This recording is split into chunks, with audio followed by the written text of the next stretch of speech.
Without any further ado, then I would like to turn over to Yamamah to sum up. Thank you.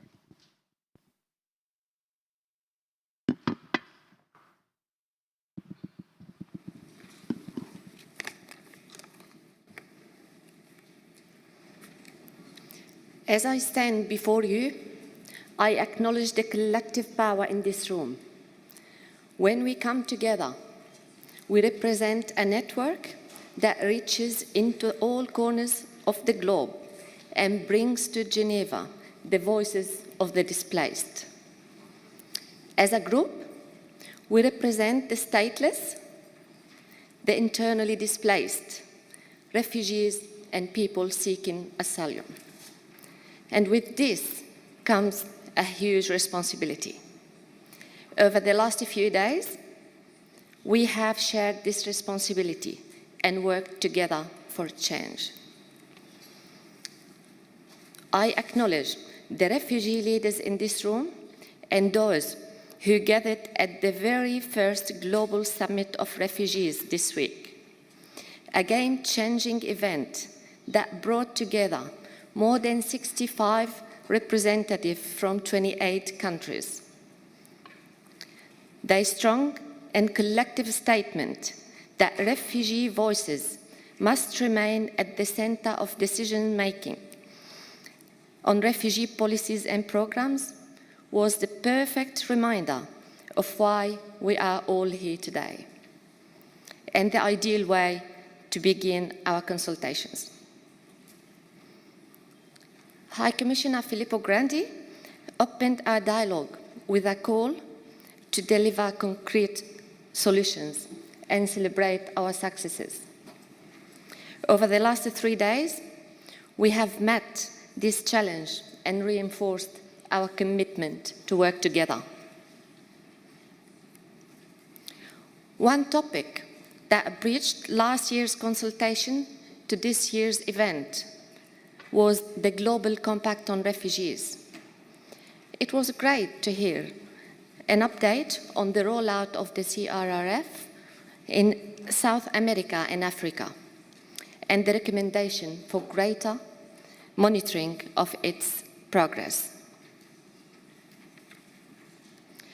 Overall, I heard 3 strong messages from the UNHCR executive team, refugee representatives, NGOs, and UNHCR staff, all who contributed in great numbers, that putting people first, partnership, and participation was the way forward. Participation by refugees, IDPs, stateless, host communities, and NGOs was a central theme threaded through many of the plenaries, workshops, food for thought sessions, and updates. Increased participation in decision-making, inclusive of Asian gender diverse groups, including youth, women and girls, and LGBTI, was a key recommendation. Our dialogue reminded us that in order to deliver sensitive programs, we need to better understand intersectional identity, representing the true nature of putting people together.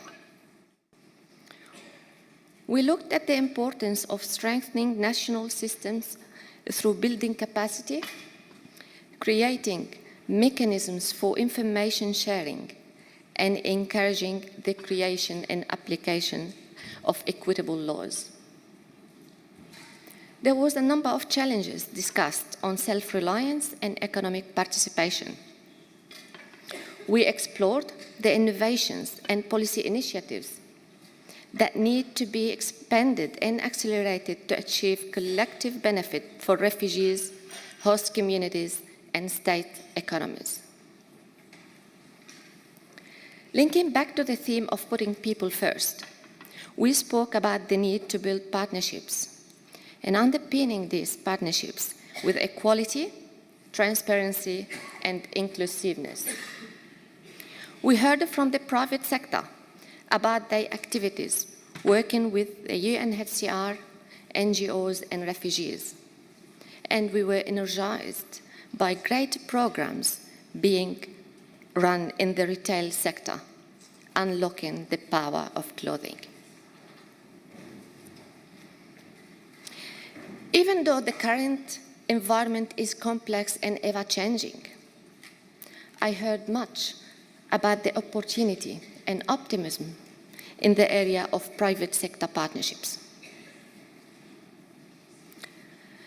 When we spend time in dialogue on specific regions, discussion on the themes of partnerships and participation were deepened. In the Asia Regional Meeting, we saw active engagement and innovation with a live video link to Quetta, Pakistan. I was so delighted to see us reach into the community deeply to explore the complexity and protracted challenges in the region. The Africa Bureau brought us good news stories around recent successes in the implementation of the CRRF and durable solutions. Similarly, in the European session, we had the UNHCR Director of Europe reiterate the need and desire to work in partnership. And we heard from NGOs on the mobilization of civil society. Participation, multi-stakeholder partnerships, and the need for innovative ideas were central to the discussions in the Americas and MENA meetings. In the Americas, we heard about the changing landscape and the urban experience of refugees and the internally displaced. And in MENA, we looked at ways of encouraging host communities to mobilize in solidarity and support. This morning, we heard from the Assistant High Commissioner of Operations on progress towards UNHCR commitment to those who are internally displaced. It was clear that more needs to be done to collectively support meaningful participation of IDPs and promote national responsibility for prevention, responses, and solutions. Earlier today, we were also reminded of the need to address sexual exploitation and abuse. Eliminating these practices is essential in our work of putting people first, and we all have a role to play in strengthening prevention and appropriate responses. It's clear that there is still much to do, and that change will only come when we have participation of those impacted by forced displacement, and when we work in partnership to bringing together our unique skills, perspectives, and resources. It's going to be challenging to capture 3 days' worth of in-depth discussions and recommendations in just a few minutes today. As such, I have given you a few of the top high-level highlights, and I encourage you all to read the full report when it comes out. In closing, I would like to thank all participants for their interactive and active engagement throughout the consultations, and ICFA and UNHCR in particular for their support in the lead up to the consultations. The powerful theme of putting people first was collectively articulated through key values and principles. Putting people first means solutions through the centrality of human